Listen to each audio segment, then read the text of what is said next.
Have you ever dreamt of moving abroad but felt totally lost on where to even begin? The paperwork, the budgeting, the fear of the unknown, it can be daunting. I've been there and I made a ton of mistakes, so you don't have to. Here's how I conquered the 90-day countdown and built a new life step by step. If you've ever found yourself scrolling through exotic travel photos, wishing you could make that leap, but then getting overwhelmed by all the logistics, then this video is for you. We're taking a deep dive on how I prepared my move abroad in only 90 days, breaking down what felt like an impossible mountain into manageable steps. My goal today is to give you a clear and actionable roadmap. So when your opportunity arises, you're not dreaming, you're actually doing.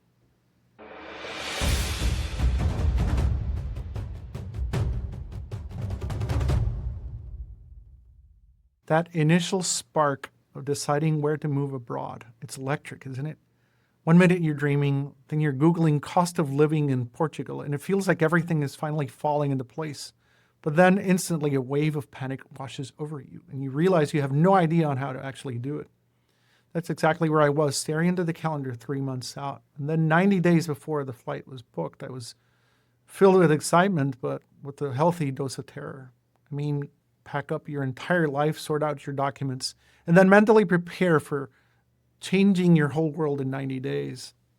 Believe me, I stumbled through the process more than once before I figured out a system.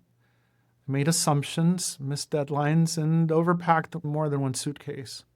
But those experiences, those bumps in the road, are exactly what taught me invaluable lessons that I want to share. This isn't only theory, this is tried and tested advice, and what eventually became an international relocation advisory, which is what I have now. Okay, let's start with the hardest part, document preparation. This is where most people get stuck in the weeds. The very first step, and most critical, is researching exactly what documents you're going to need beforehand.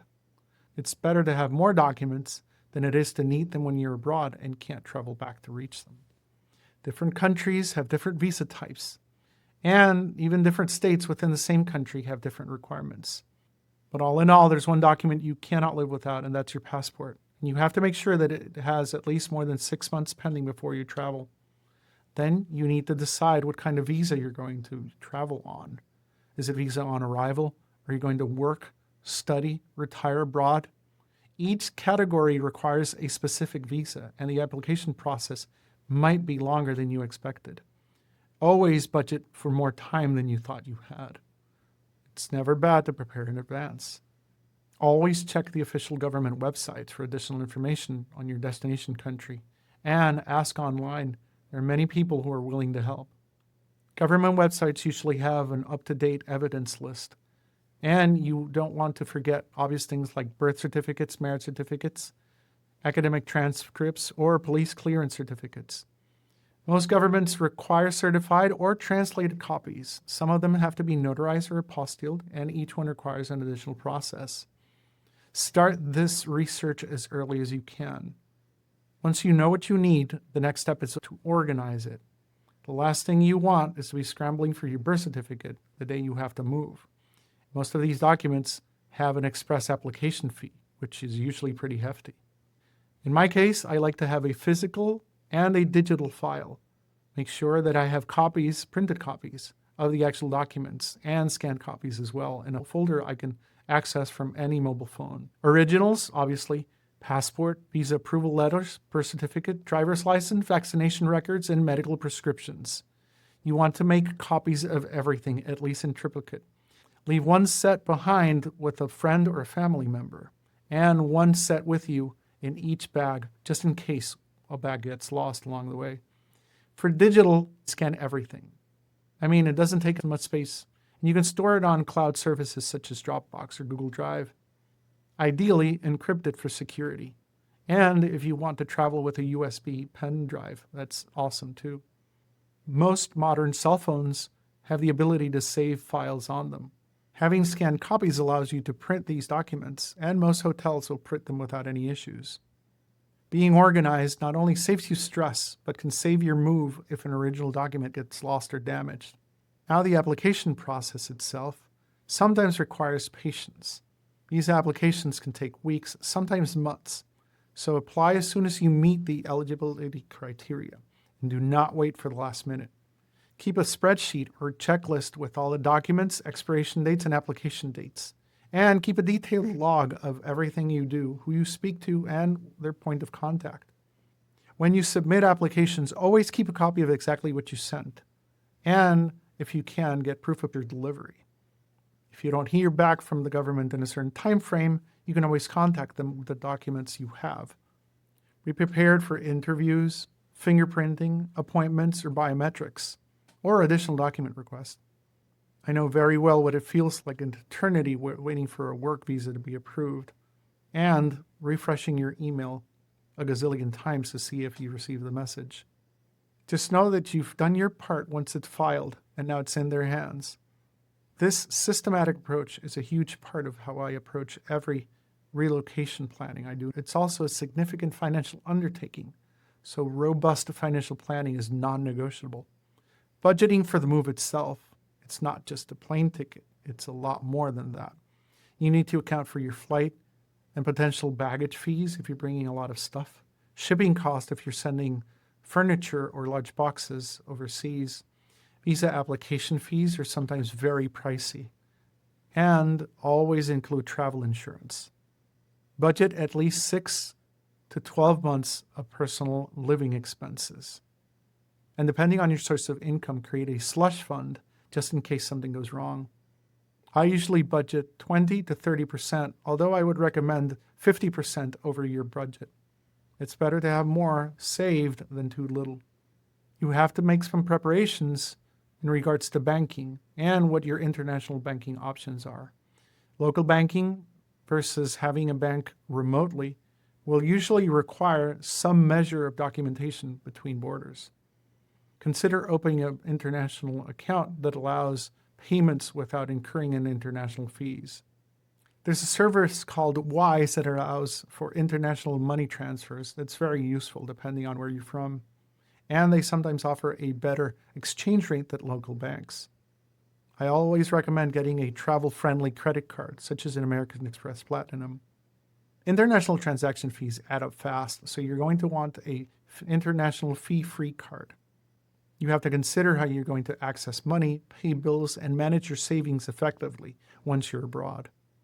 It's not always easy finding a place to live remotely, but you can with enough research. Websites like Airbnb, local real estate portals, where you specify your destination, you have to research neighborhoods where you're going to relocate. Always be wary of deals that look too good to be true, and if you can, have a local contact that you can cross-reference the information from your research. I usually recommend booking a short-term accommodation for at least a month or two at an Airbnb hotel while you research on the ground for a longer place to stay. Leveraging local contacts, or even asking in expat groups on Facebook for recommendations. You can unearth hidden gems and reliable landlords or neighborhoods. Once you find a place, don't sign blindly. Always review lease agreements or find an attorney to review these for you if you don't understand the local language. It's vital to understand key terms, the length of the lease, fixed term or does it increase, what are your tenant's rights, and what are the conditions for breaking the lease early? How much the security deposit is, and will it be returned, and under what circumstances will it be kept? Are utilities included, or are they extra? Are there hidden fees or charges like maintenance or transaction fees or concierge services? If the lease is in a language you don't understand, get it translated and reviewed by someone who understands it. Don't be afraid to ask questions or negotiate certain terms, especially if you're signing a longer-term lease. Clarity upfront prevents massive headaches and unexpected costs down the line. It's all part of preparing thoroughly. Moving to a new country isn't about the practicalities, it's also about immersing yourself in a new way of life. Cultural readiness is often overlooked, but it's incredibly important for a smooth transition. Spend time researching local culture. What are social norms? What are common customs for etiquette around greetings, dining, or public transportation? Are there any specific cultural nuances you should be aware of? A simple Google search or watching travel vlogs or reading travel books about your destination could give you very important insights. Understanding these nuances will help you avoid embarrassing mistakes and earn you respect in your new community. It'll make it easier to connect with locals and feel at home. It's about thriving and appreciating the richness of your new environment. Even if English is widely spoken in your chosen country, make an effort to learn the local language, even if just a few key phrases. That goes a long way. It shows respect, opens doors to deeper connections, and makes life much easier. You can consider online classes or finding a local tutor to learn the language in a more structured manner. Once you arrive, look for exchange meetups and conversation groups. Don't be afraid to make mistakes. That's how you learn. A few words can bridge a huge gap and transform potentially frustrating interactions into friendly learning experiences. Now that we've covered a lot of these topics today, from the absolute necessity of rigorous document preparation and the strategic importance of financial planning, to the practicalities of securing housing and the value of culture and language readiness, each of these topics is crucial to building a solid foundation for your new life abroad.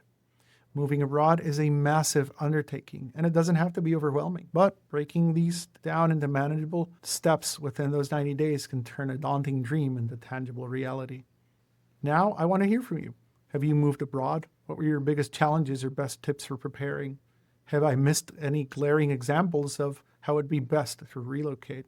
Or are you dreaming to move and you have questions that I didn't cover? Drop a comment below or share your insights. We have a private online community called the Expat Expert Exchange, and you're welcome to join it. It's completely free, and we share practical advice to relocate internationally. Thanks so much, and see you soon.